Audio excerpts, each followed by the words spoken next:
these, what I call soft skills, or what kind of organizations call soft skills, are actually really, really useful in the workplace. How much time do you spend thinking about the way that your colleague is communicating with you? What are the pieces that you struggle with as an individual? What could you do to adapt and change? What could you learn about their culture and the things that they believe in? And this is a lot of stuff that actually happens not whilst you're in the workplace, but beyond the workplace. Hello, everyone. Today we have Mistry, Dr. Tina Mistry, who is a corporate psychologist and a mental wellness coach with 15 plus years of experience. Dr. Tina Mistry, welcome to Million Opinions. Thank you so much for having me. Well, when I saw that you are a corporate psychologist, I was like, okay, I need to get you here. We need to speak on the best workplace etiquettes or workplace. Help me out here, Tina. You're the expert over here. Workplace what? It's workplace mental health and well-being in a nutshell. Okay. Yeah. The balance between everything which benefits the company and employees. Correct. So you've been here in the UAE since January. Yes. How was the move from UK? And if I understood you properly, you were in Doha, Qatar as well. Yes. That was your first move to the Middle East. Yes. From UK. Please tell us your experience. Yeah, of course. So, we can go back to 2020 when COVID was rife and, pandemic. We were all at home twiddling our thumbs or kind of just trying to cope and survive. And what that allowed us to do as a family, me and my husband in particular, was to just sit and talk about our values and what we really want in our life. And we found ourselves reminding ourselves really that actually we want to travel and see the world. And what we'd found was that the past sort of 5-10 years was a rat race. We were just buying a house, we had children, paying off the mortgage, building our careers, and you just kind of get swallowed up into life, I guess. And it wasn't until we had to stop, because the world had stopped, we re-examined, what are we doing? What's actually going to make us happy right now? And that's when the whole traveling thing kind of was brought to our attention again, that actually let's make intentional choices to engage in traveling and seeing the world, because we really value that, not only for ourselves, but also for our children, to understand different cultures, to respect one another, to understand that there are, people out there in the world that have got so many different types of experience that we can learn from as human beings. And that's what we wanted to pass on to our children. So that was where we started from. And then my husband got an opportunity to go work for the FIFA World Cup, which was a bit of a no-brainer for us. We were like, we've got to go out to Doha to experience that. So off we went, packed our bags, didn't really have a deep insight into what we were getting ourselves into. And so we spent like a year and a half in Doha, which was incredible.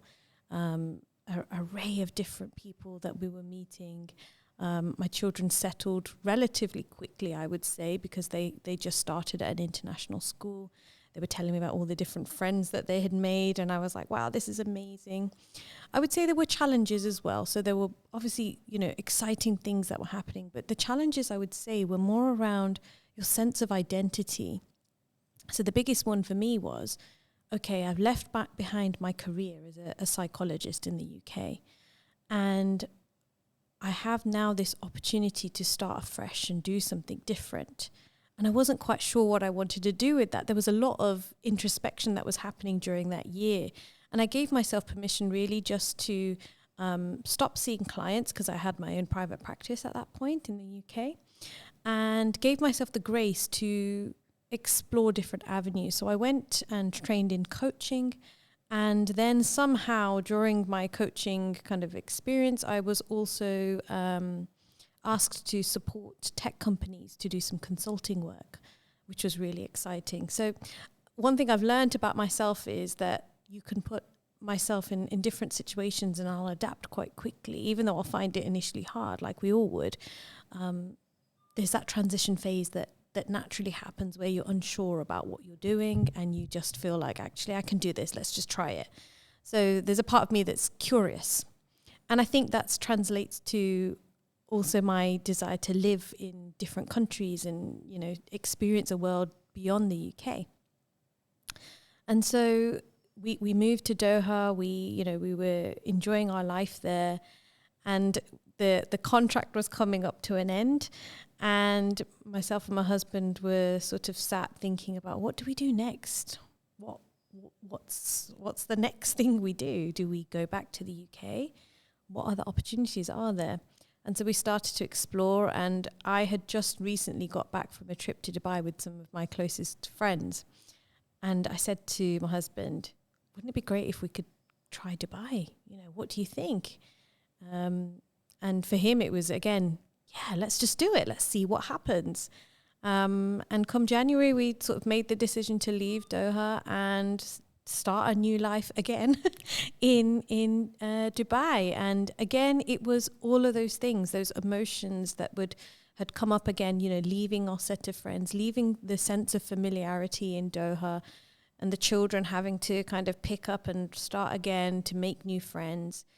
And I think that people have spoken about this idea of the downside of expat life, you know, that you build really deep, meaningful connections with people because they become your family in many ways.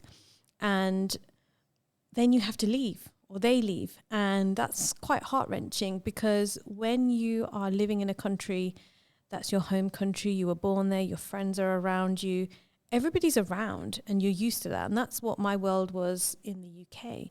And I never thought that I would ever experience that sense of just questioning your identity, your sense of self, because all of those foundational parts were already there. You know, I knew who I was. I was born and raised in Leicester. I'm Gujarati Hindu origin. I knew my family. I knew my sense of who I was. I knew my career. Everything was there. But when you travel, or when you kind of migrate, shifts occur, that there are opportunities for you to re-evaluate your sense of who you are. Like, who do I want to show up as now that I'm in Dubai? And it gave me the perfect opportunity to stop and really think about what's serving me and what's no longer serving me. So for me, the whole expat transition has been tricky. And I think that lots of people don't talk about that, you know, on social media and so forth, because they just think it's a very simple process. But in reality, in some ways, you're grieving, you know, a sense of who you were. And also there's a sense of excitement of who you can be or could be in this new context around you. Well, like you said earlier, the sense of knowing your friends and neighbors, and then you move to another place. A lot of expats move to the UAE for finding better opportunities, like for jobs. And then comes your role as a corporate psychologist. How do these things matter as well? Because everybody sees, okay, how best we manage employees and align them with company values and company goals to find a common goal and work towards that when it comes to maybe, say, financial side of things. But what about the emotional side, when you're leaving something behind and coming to a country where you don't know many people? Absolutely. And, you know, I think that workplaces need to think about helping people transition during this phase. That actually there's a lot of psychological shifts and changes that are happening for the individual. And if they're coming with the family, that's an extra load for them as well. Can we just touch upon that? When you say when you come in with the family, there's extra load. Because I was born and raised here, I would not know that when compared to my parents, they would know it. But please, if you could. Of course. So as parents, if you're coming with your children, you naturally will want to support your children's well-being, because that's our job. That's our, you know, they can't do it for themselves. So the most important thing is about ensuring that your child is, number one, okay with the whole idea of moving, again, in our case, really preparing them and talking to them and having these honest, open conversations about this is what it will be like. It will feel unsettling. You may not have all your things, your toys out because they're in boxes somewhere. And you may not have a garden because we might be just temporarily living in a flat. So there's this real, I'd say, preparation that needs to occur. And for my children, it was about having honest conversations, about this is what it might feel like right now.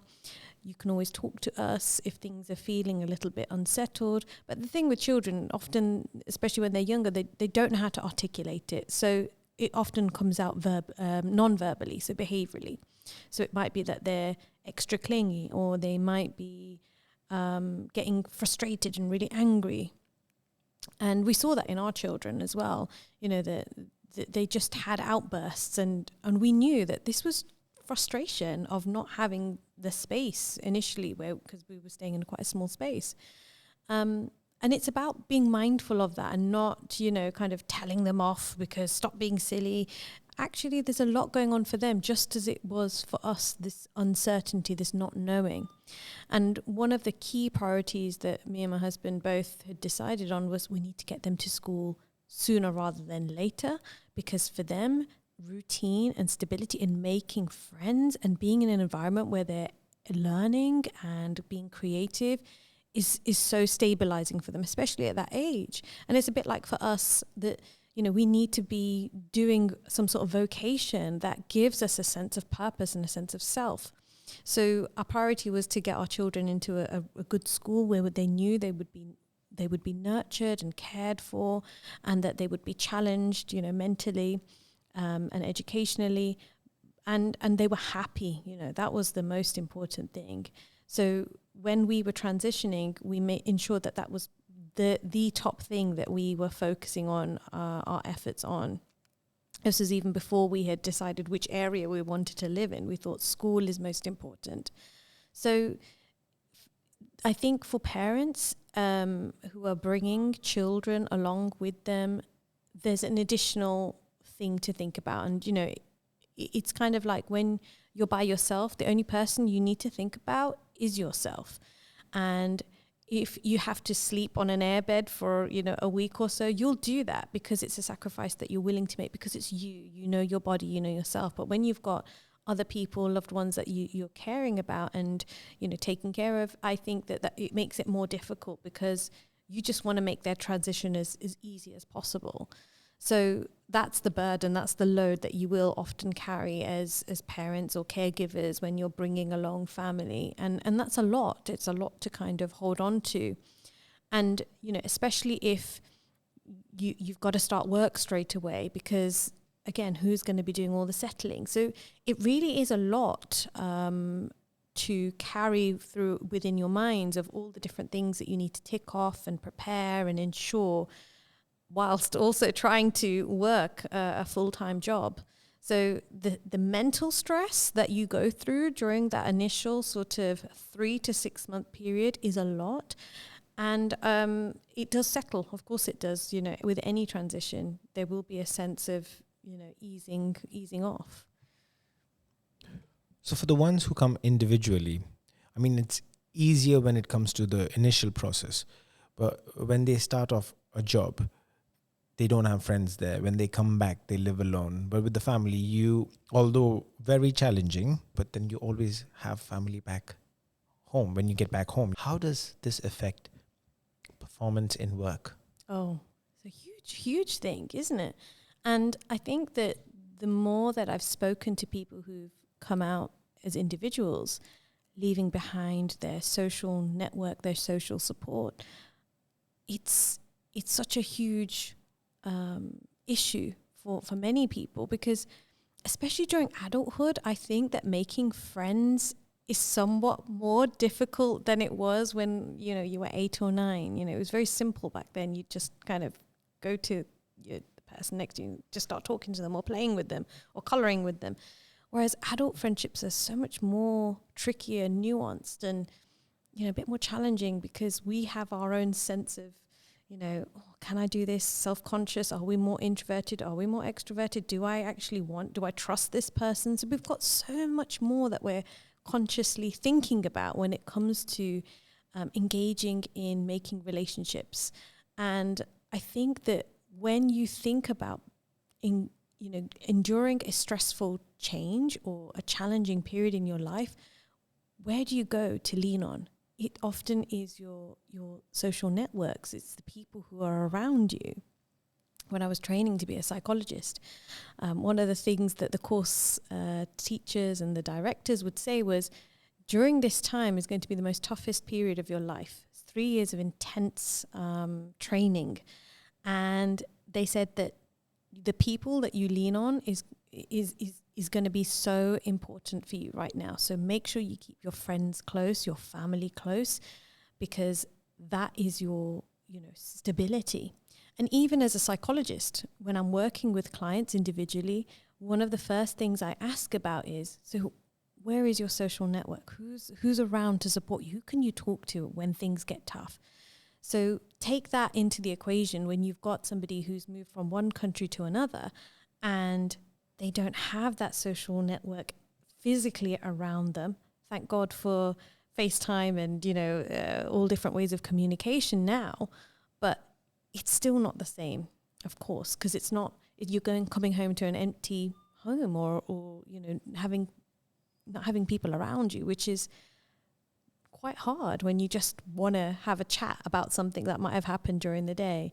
So it is a huge part of, I think, not only the individual expat who's moving, but also an employer's prerogative to try and ensure that their employees settle sooner rather than later by engaging in community events or, being proactive in terms of building relationships, because we're social beings.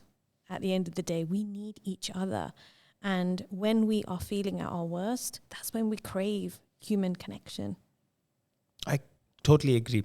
And when you say human connection, for me, I feel that when a person's present around, even we communicate non-verbally, which when it comes to couples, when it comes to family members, you have your family around, even when nothing is said, so much is said.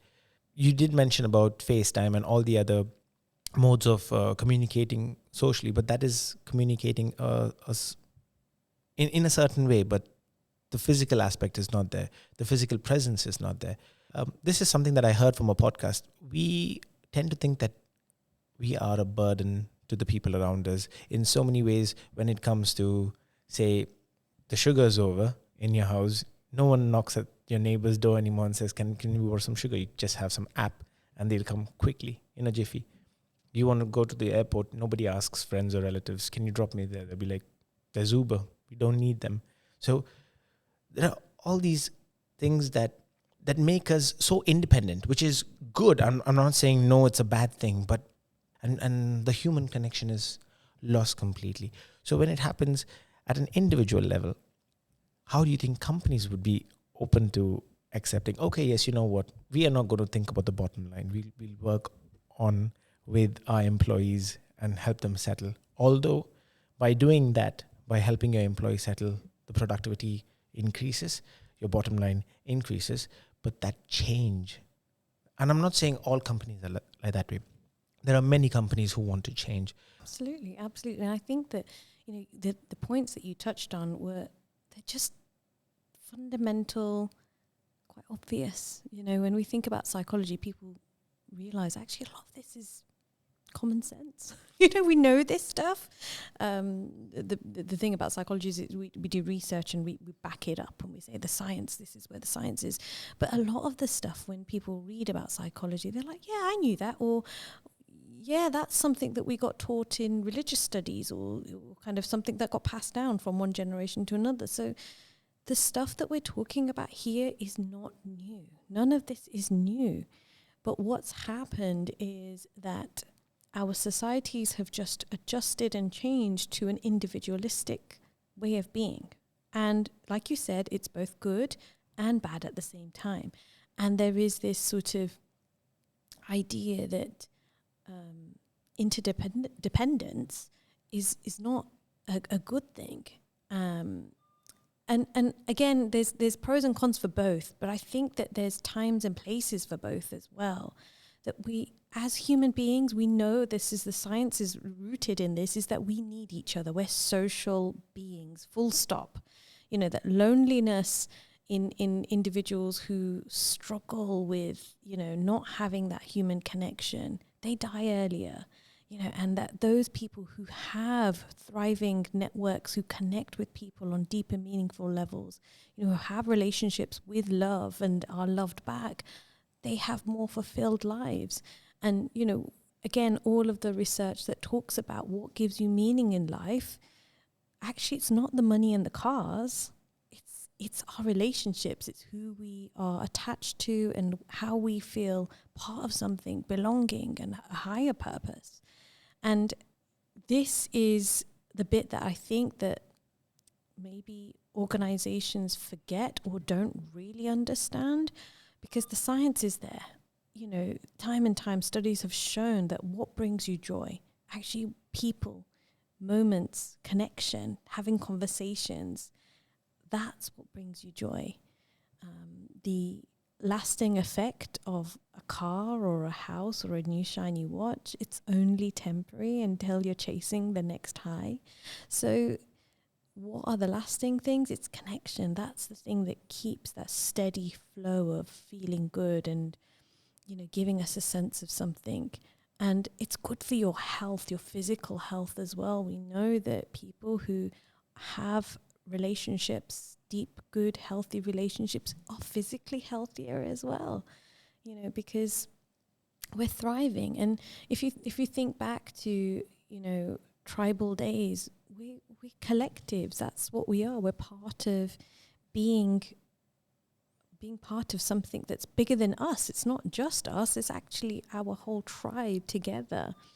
And I think that, we are starting to re-explore that within the workplaces. That, I'm seeing initiatives like, events where organizations will do something meaningful, like do a charity event or something like that. So people are starting to get a sense of, actually, we're doing something meaningful beyond just the work and the paycheck, or we're helping, the more needy, for example. And when you do that as a collective, as a group, it feels so much more powerful. So there's small things that can be done, and it's not a whole kind of culture change that you expect overnight. It's something that, again, has to stay true to the values of the organization, their mission statement, what they're about, and to bring it along and intertwine it within their business plan. So it's a whole collective piece of work that just takes time to roll out, with the employees in mind as well, and the community that they're serving as well. I like the points that you touched on here.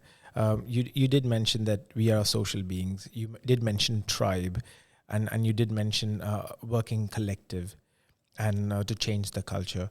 So we did have a podcast released on Emma Jordan, who talks on cultural intelligence.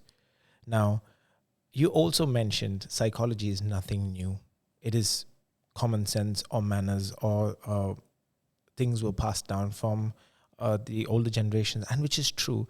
So when she was on the podcast, she did mention so many things, and I couldn't actually have a conversation with her because whatever she said was common sense. It's just that I did not find the words to articulate it.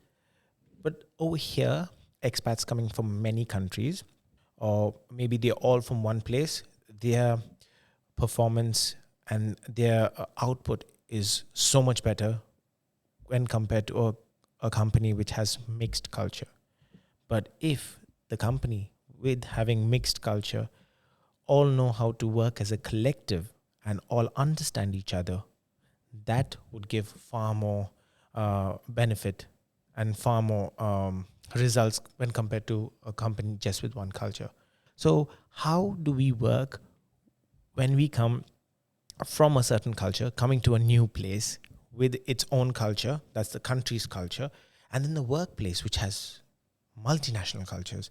That is also another shock to the system, isn't it? Absolutely. And this is where the cultural intelligence piece comes in. And I think that there's going to be more and more need for this as the world becomes so, kind of multinational. This is the norm now for us to understand different cultures and to appreciate and respect each other is the most important thing.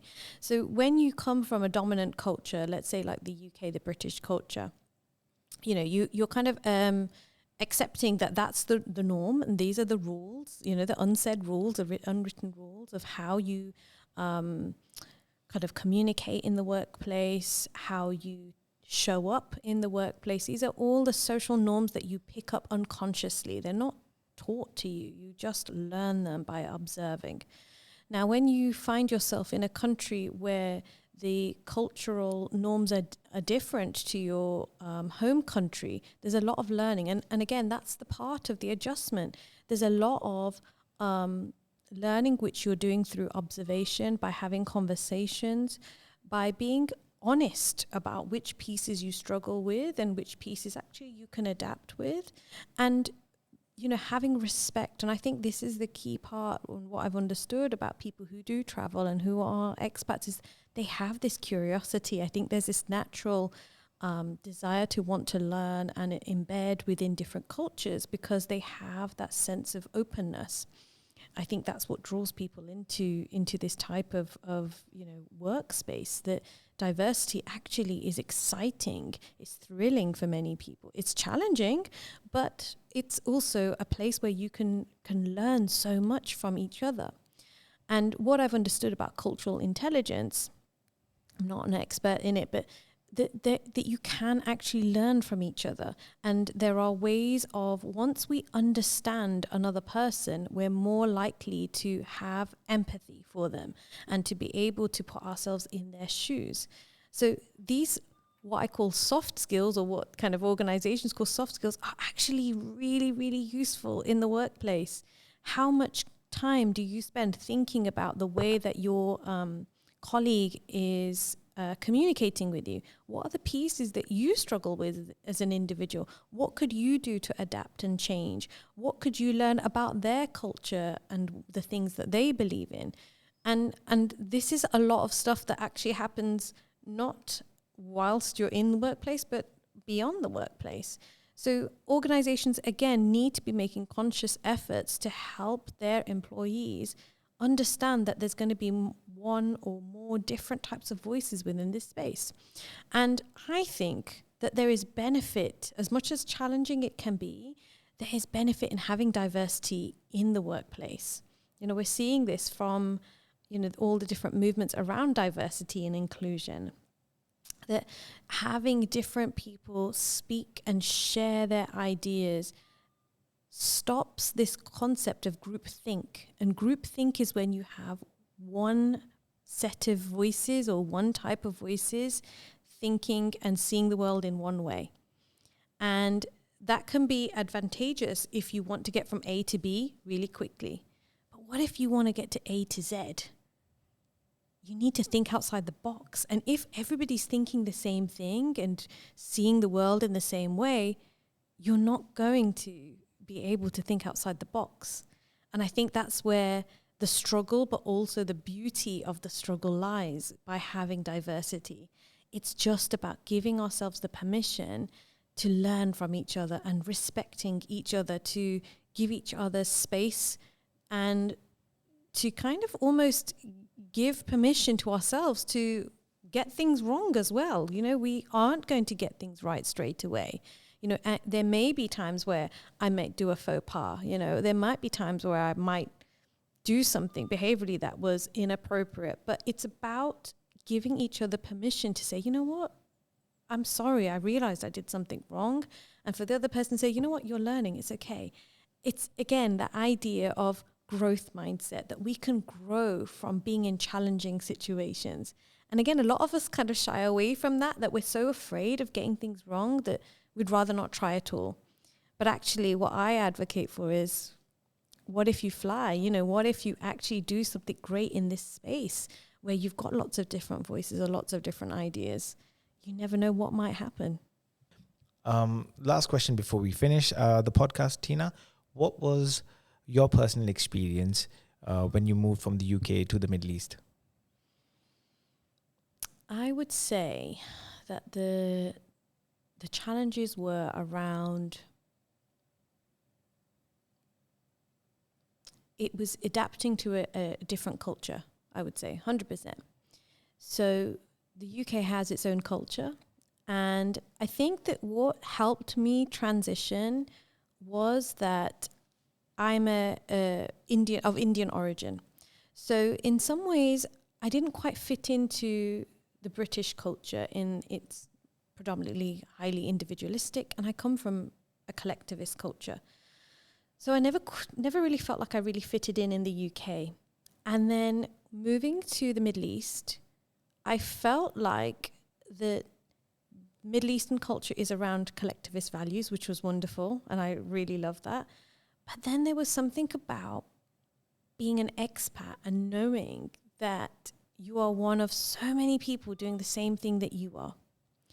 And that the whole experience of being an expat is not really having a sense of belonging in a way, but making it feel like it belongs. You know, I'm not quite sure how to put that eloquently in words, but there's something about that. And I love that because, you know, when people ask me the question, where are you from?